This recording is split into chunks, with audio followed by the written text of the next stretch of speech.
Welcome to Women's Sports Weekly, where women's sports happen every day, but we talk about it once a week. I'm Carolyn. And I'm Danielle. Women's Sports Weekly is a podcast where we discuss the latest news, explore interesting stories, and share our love for women's sports. Follow us on Instagram, YouTube, and TikTok at Women's Sports Weekly Pod. Follow us and rate us on Spotify and Apple Podcasts. Send us an email at womensportsweeklypod@gmail.com, and we may feature your email on the Les, which is our listeners' experience zone. It is the holiday time. It is. December always has like a lure over me. Is that the right word? Allure? Like December lore? I don't know. I like December. It's Or like a hold on you? Yeah, maybe that. It's like, I don't know. A trance? It puts you in a trance? Kind of. Maybe it's the Christmas lights that do it, or all the cookies, or the alcohol. I don't know. Yeah. All the things. I just feel like everything comes at once, and it's hard to say no to anything. Yeah, we are very busy this time of year. Yeah. But it's also a lot of fun, and I enjoy it. We had a busy weekend, and I said to you, it's just the season for it, and I enjoy that because I can very much be a homebody when I want to be, but it's nice to just say yes to things, show up, and just enjoy people's company during this time of year. Over the weekend, we had dinner with friends on Friday night, and then Saturday night was your company's Christmas party. Yeah. And it was at the Denver Botanic Gardens, which is just beautiful. It was a great venue. It's been my favorite venue to date for a holiday party for work. I agree. It was really cool to walk around, and we looked so nice. We got all dressed up. I was in red and you were in green. It was very cute. Yeah, I was a little worried about my dress leading into the party. As you know, all week I was like, should I, shouldn't I? You said people were going to ask me about Juliet from Romeo and Juliet. I said I was scared I looked like Fiona from Shrek.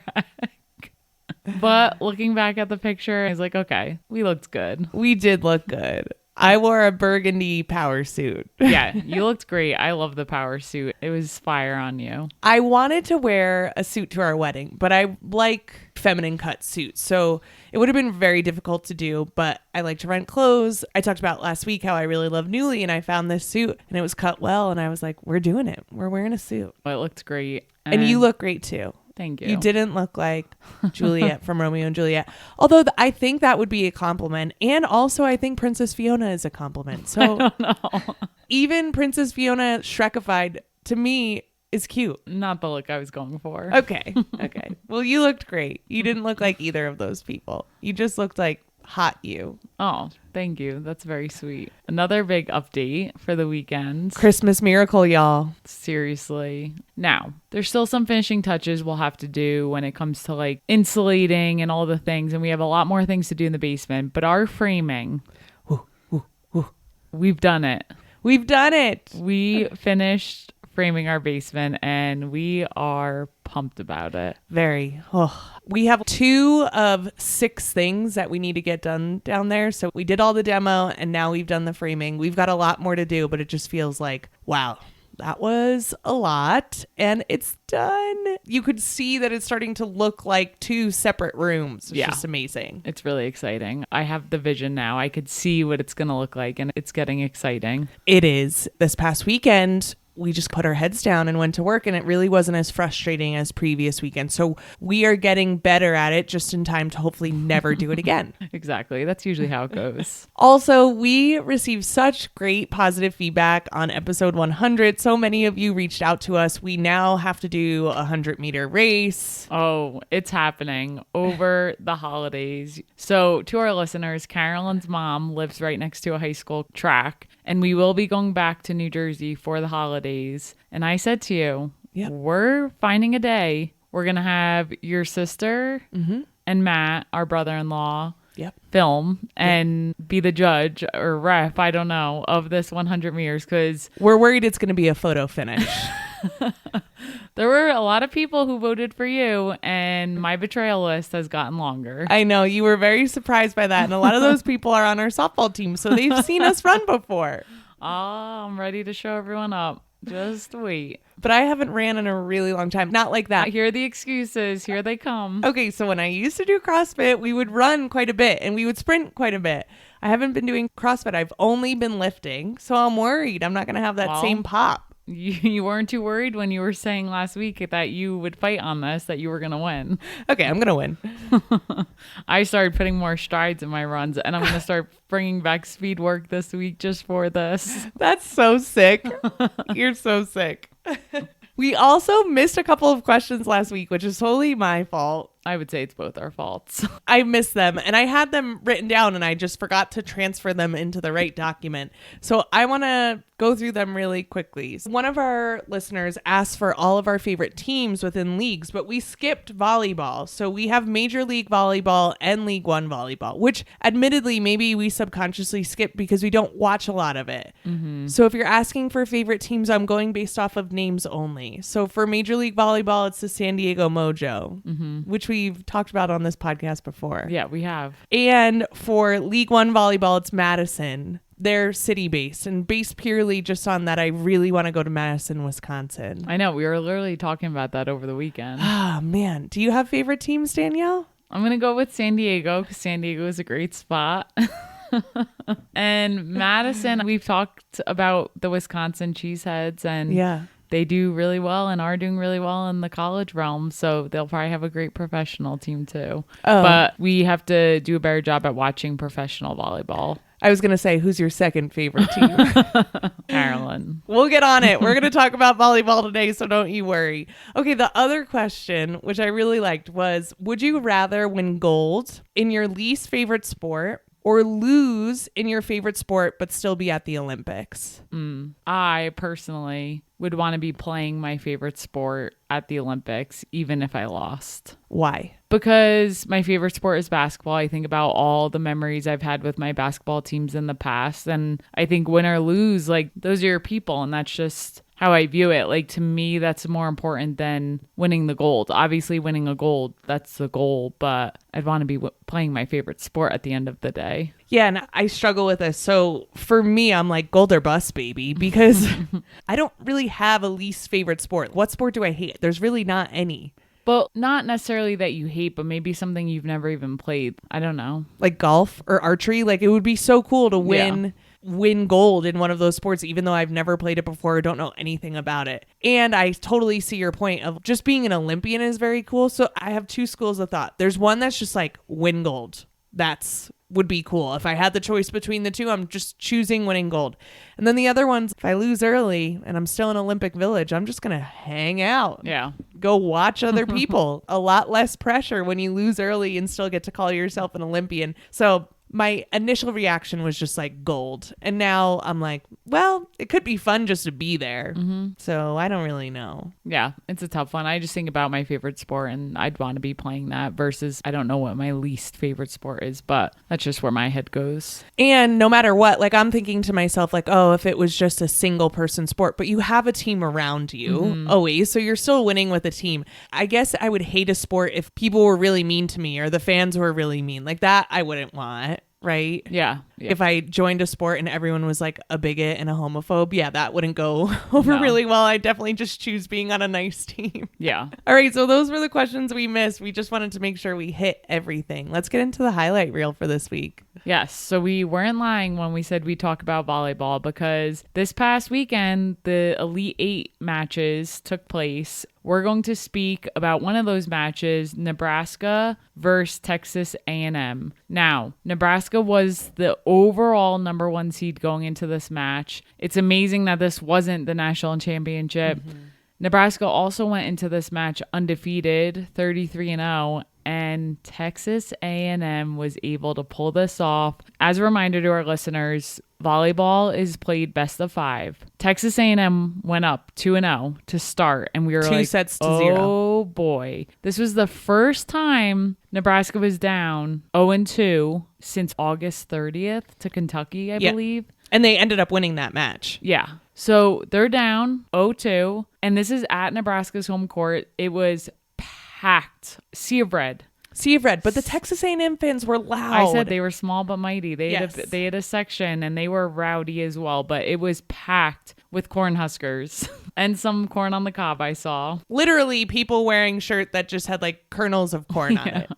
Classic. Let's go right into the fourth set. Texas A&M went up 2-0. Nebraska won the third set. We get to the fourth set. They played to 25 in the fourth set, but you need to win by 2. Texas had 3 chances to end this match in the fourth set. Nebraska had more to clinch, but the adrenaline was pumping on both sides. There were multiple times where either team could take the set and they just sailed the ball out of bounds on their serve. Lots of nerves. There were a lot of nerves, but Nebraska ends up winning this fourth set 37-35. So kept going back and forth after 25, could not win by 2 and take it to the fifth set. Now the fifth set is only 2-15. Texas A&M got an early lead, but then I really thought Nebraska had the momentum towards the end of the match. But Texas A&M found a way to hit 15 first, and they win this match at Nebraska. Nebraska's 33-0. They make them 33-1 and send them home to advance to the Final Four. Really amazing. This is Texas A&M's first time to the semifinals ever. Just huge for them. And there's players on both sides of the court who had incredible games and so many kills. The thing that amazes me the most is when 2 players go up for a block at the same time and they're able to block a spike. But one of the players that impressed me the most was Logan Lednicki.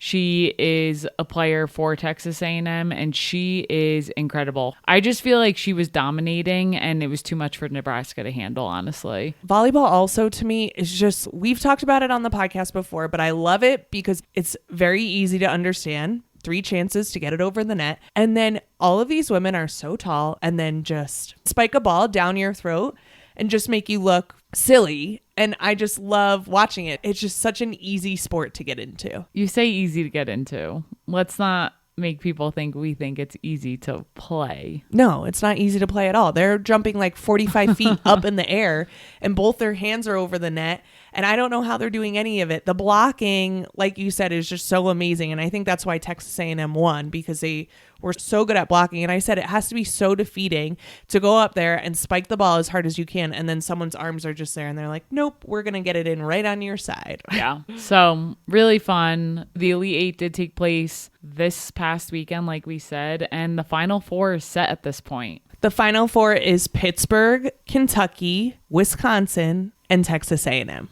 I'm excited to watch. Yeah, there's going to be some good matches up ahead. All right, let's get into the WNBA. What is happening with the WNBA CBA? Once again, they couldn't get the deal done in the time frame, so another extension was granted, and we just continue to see updates come through with this extension and what it means and what are they negotiating. So this new extension occurred on November 30th, and now they have a new deadline of January 9th. So I'm wondering if we're going to hear more news this week, like maybe even more news before this episode comes out, because next week is Christmas. So there's not really much you can do. I don't think they're going to be meeting a lot. So I'm curious to see if we're going to hear more this week or if they're just going to push till after the holidays. But they do have an extension until January 9th.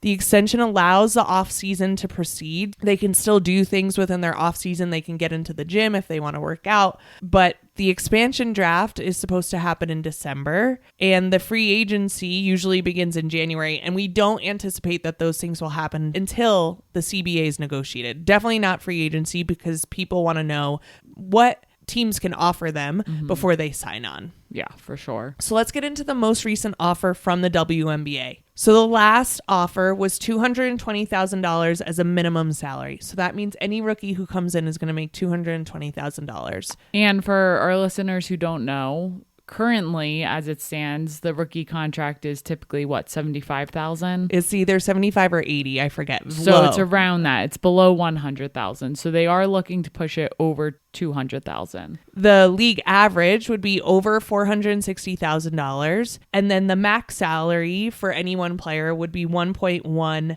million.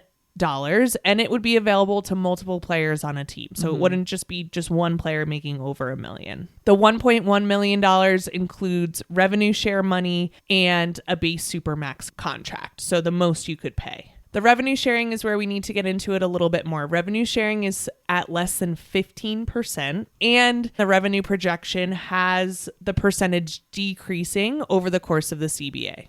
Which makes no sense. Like, what are we doing here? So the Players Association said that it doesn't include appropriate player salary growth to match the league's business over time, meaning they're not getting enough revenue share. Under the old CBA, in order to receive revenue share, they had to meet certain targets, and even then the revenue share would have been about 9%. And let's just put this into perspective. NBA and NHL get 50% of the league's revenue, and the NFL gets 48%. So half of it, and they're saying the women should get 15, and then it will decrease over time. Yes. Make it make sense, please. It makes no sense. Also, as part of these CBA talks, the WNBA is proposing an earlier start date to training camps in the preseason, and also to cut team housing. The earlier start dates out of all of this is the part that's sending me the most, because I hate that because they are getting paid more, they are expected to work more. Yeah.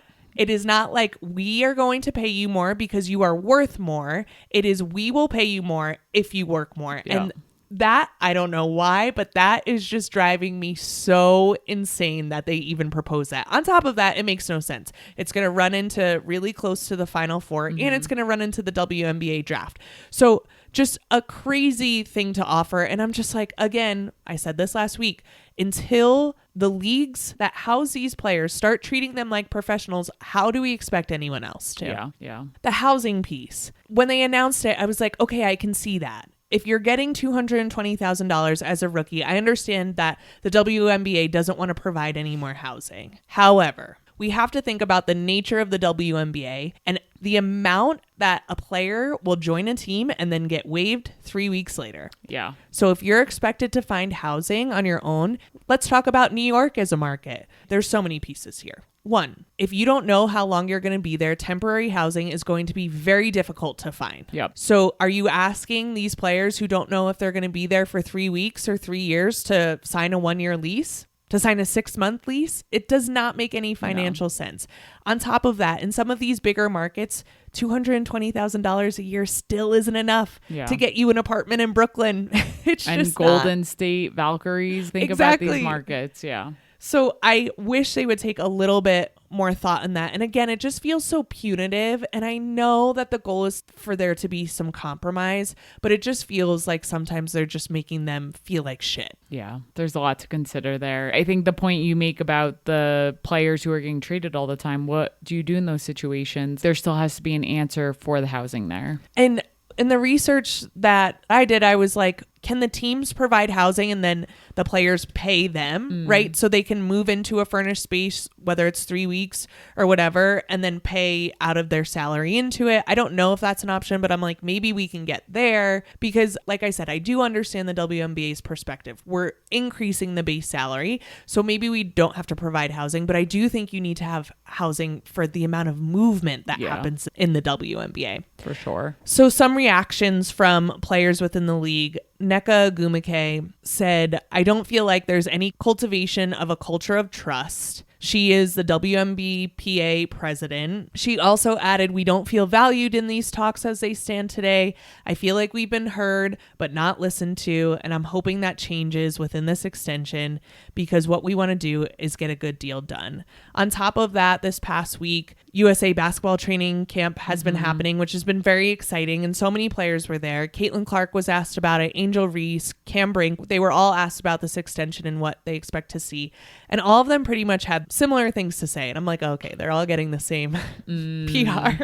But that's good because they're showing up on a united front. Pretty much all of them said that they want to be playing. And I think that's a good message to share with others of like, we want to be playing. We're not just sitting here because we don't want to play. They all want to be playing. And also they want to strike a good deal. And it's going to take time to do that. So we'll see what happens. I'm very curious. Do you think they're going to make it by this next January deadline? I go back to our conversation with Ryan Rucco where he's like, if it doesn't happen over the holidays, that's fine. He was like, once we get into the March, April time period is when you start worrying. Once it actually gets to, it's time for preseason. Yeah, I'm not convinced it's happening in January. Feels like they still have some more things to iron out. Unless the WNBA comes back and is like, okay, we're going to do all of those things that you said. But I don't know.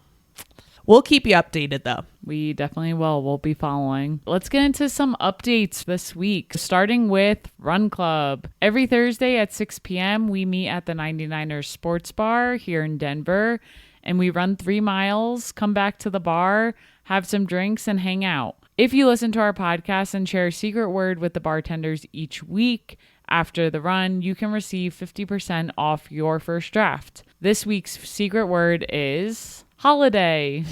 Yes, it is the holiday season, so it's holiday. We also need to take this time to ask you to please rate and subscribe to our podcast. After last week, after we said that you're on our betrayal list, we did get some more ratings. So I don't know, does shaming people work? Is that how we get more ratings and subscribers? But we do really love our listeners and we appreciate all your support. We do this podcast by ourselves and it really means a lot to us and to the growth of this podcast if you rate, subscribe, give us a positive review, and share with the people you love. Thank you to everyone who has rated the podcast so far.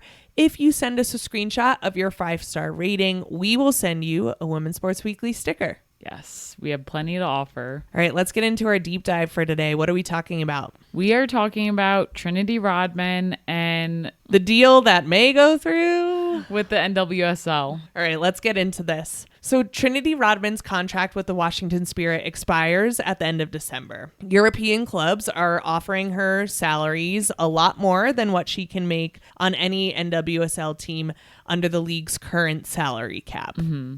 So the NWSL is really big on parity. They say that word about 3 million times. And so to keep parity, they have a salary cap so that one team can't just go and pay someone while another team might not have the funds to do it. Which I do get because in Europe, they don't necessarily have that. And there's some teams who do dominate and there's teams who will just crush other teams in the league. And that's not fun. I know.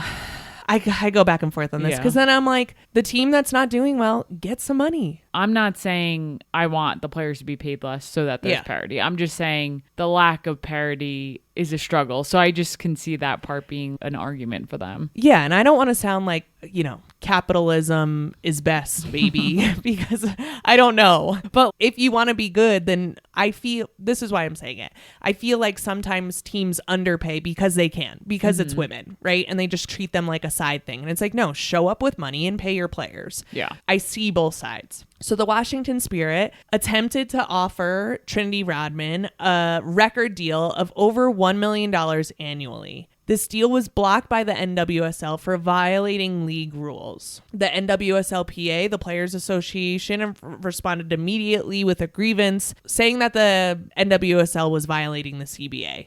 So let's get into this, just a little bit more of the background. Rodman's current deal is $1.1 million over 4 years. The NWSL's current 2025 salary cap is $3.5 million a team. The new offer from the Spirit is a 4-year, multi-million-dollar deal, so over $1 million a year. However, the way that they're doing this is interesting because they do have the salary cap. They're backloading the salary. Mm-hmm. So they're waiting for 2 years from now when a new media rights deal is going to be done. And they're expecting that the salary cap will increase. So in 2 years, the salary cap will increase because that's part of how it works right now. And then they're expecting this next media rights deal to be a lot more. So what they're saying to Trinity is stay with us for another 4 years. We can't pay you in these first 2 years, but we'll back pay you in the second 2.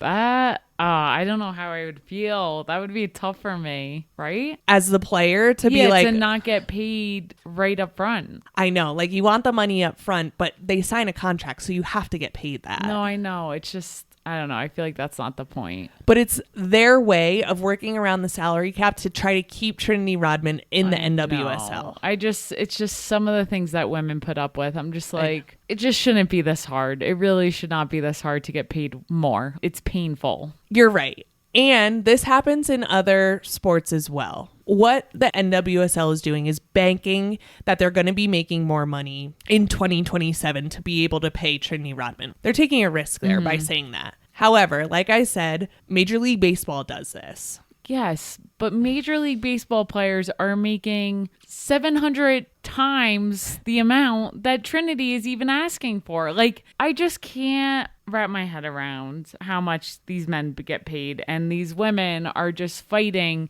for what feels like pennies. Yes, it's true. So let's put this into perspective, and shout out to our intern Madeline for pulling some of this together.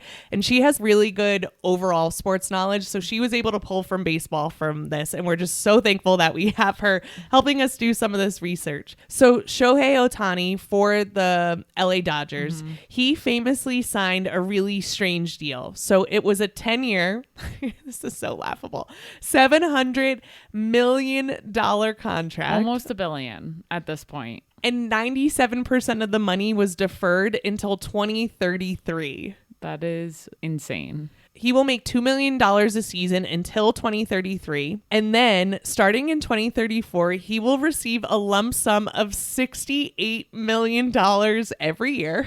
That's just silly. And they do that because although the MLB doesn't have a salary cap, they do have a luxury tax. So they're deferring that luxury tax so that they don't have to pay luxury tax fees. And it is similar to what the NWSL is doing with Trinity Rodman, just with a lot less money. Yeah, a lot less. So the NWSL at first rejected the contract. They argue that the contract violated the spirit of its rules, which is a real weak argument, I find, and accused the Washington Spirit and Trinity Rodman of salary cap circumvention. So going around the salary cap. But that's exactly what the deal is meant to do. It's kind of meant to keep one of their star players in their city on their team. It's like, can the NWSL start paying them more? It's just, it's frustrating. And the NWSL has a problem here. They do. In an effort for parity, they're running into this issue. I'm not exactly sure what the best route is, and it might be some trial and error here. So the NWSL couldn't say that it violated kind of anything in the CBA. They kind of just said it violated the spirit of the rules, which is an odd thing to say. The NWSL is also interesting because it operates as a single entity. It's not spread across the team. So the league approves all the player salaries and ensures that the teams comply with roster regulations. So that's a little bit different. And the league is saying that what the Washington Spirit are projecting in order to pay Trinity that much is not actually what the NWSL projects the growth to be. So the NWSL is saying the growth is going to be slower than what the Washington Spirit are saying. So they're saying that it's not going to be possible for you to pay her that much because we don't see it growing as fast as you do. Interesting. Again, underselling themselves, which is interesting. I also get it because you don't want to take too much of a risk, but you got to keep Trinity Rodman in the league. I don't know. I don't know what the answer is. And part of the reason you want to keep someone like her in the league is she is a star, a growing star outside of soccer, and she brings attention to the league. If she goes to Europe, you miss out on that, and you don't want that. Yeah. You don't want your best players not playing in the NWSL. Yeah. So the Players Association filed a grievance. They said that it was a violation of the CBA. In this grievance, the league had 14 days from December 3rd. So what is it now? They have like, by the time it comes out, which is the day we release, we don't know what is going to happen. And they're saying that the deal fully complies with the CBA, and it kind of does. It's just a way to get around it. The NWSL insists that they're not going to let Trinity Rodman go. And we have seen some movement in this past week. So this past week, the NWSL's Board of Governors approved a new roster mechanism to pay select star players above the current salary cap, calling them high impact players. This is what's known as a designated player rule, but it's not quite the designated player rule. So the MLS has this. Major League Soccer has a similar rule where the MLS is able to pay up to 3 players on their team more than the league salary cap. And this rule originated from when David Beckham came to the MLS, because the only way he was going to be able to come to the MLS is if they paid him a lot of money to do so. So they pretty much say this bucket of money will not affect your salary cap, and you can use it to get players. What the NWSL is proposing is capped. The NWSL is saying that you can spend $1 million over the salary cap in order to get select players. So in the MLS, it's like you can spend whatever you want. In the NWSL, they're saying $1 million. And the high impact player has to meet certain requirements in order to get the funds, which I thought was interesting. So some of the things they mentioned was like appearances on the NWSL's best 9 or U.S. women's national team minutes earned, which I think is just very interesting because what about international players? This deal is not done yet, though, because it needs NWSL PA, the Players Association, approval. We don't know what's happening with the grievance. This is all TBD. I'm very curious to see how this works out. And at what point does Trinity Rodman say, this is too confusing, no one's appreciating me here, and I'm leaving? Yeah, I'm curious because, you know, she does have a boyfriend now who he travels all over the world. Exactly. So I guess it's not really tying her anywhere. He's always traveling. Yeah. You could be Europe based and probably see a lot more tennis. And for me personally, the moment I start not feeling valued at my job is the moment I'm like, get me out of here. Yep. If you can't see what I bring to the table, then I'm going to leave and find somewhere else. Yeah. Such a great point. We shall see what happens. We will keep you all updated and follow our socials because if info comes out this week, we will be posting it on our socials. Yes, for sure. Let's get into what we're looking forward to this week. Danielle, what do you have for us? So we are actually going to go to this game in person, which I am so excited about. I just realized this. This is so funny. So you were just randomly putting in games. I just was looking at top 25 matchups and I saw the UConn Iowa one and I was like, UConn's going to freaking Well, we're going to be there too. I forgot. Yay, I'm so excited we're going to these. Yeah, so there's a basketball tournament held at Barclays Center in Brooklyn this coming weekend in Brooklyn. We are headed back to the East Coast for the holidays and we are going to this tournament. I'm so excited. Yeah, so one of the games we're going to be at, which I'm excited to see, is number 22 Louisville versus number 18 Tennessee this Saturday, December 20th at 11 a.m. Eastern on Fox. Look for us in the stands. Look for us. I already have my outfit planned. You do? I got an Ellie t-shirt. Oh, yeah. And since we're going to be at Barclays and I really hope Ellie's going to be there, I'm going to wear it. There you go. And then I have some leather pants that I'm hoping I can wear. Love it. It's going to be great. What are you looking forward to outside of these games we'll be at? So fun. That was such a fun surprise for me. The semifinals for NCAA Volleyball are on Thursday, December 18th. The first game will be at 6:30 p.m. Eastern Time on ESPN, and the second game is scheduled for 30 minutes after, so probably around 9 p.m. Eastern Time. It will be Pittsburgh versus Texas A&M, and then Kentucky versus Wisconsin. I am a little bummed that those games are going to be on the later end when we're in New Jersey, I know, but I guess Eastern I'll have to time. suck it up. That Eastern Time kills us. That's it for this week. We will see you next week on Women's Sports Weekly. In the meantime, watch women's sports and share the podcast with your friends. Rate and subscribe to the pod on Spotify, Apple, and YouTube. Thanks for joining us. Bye.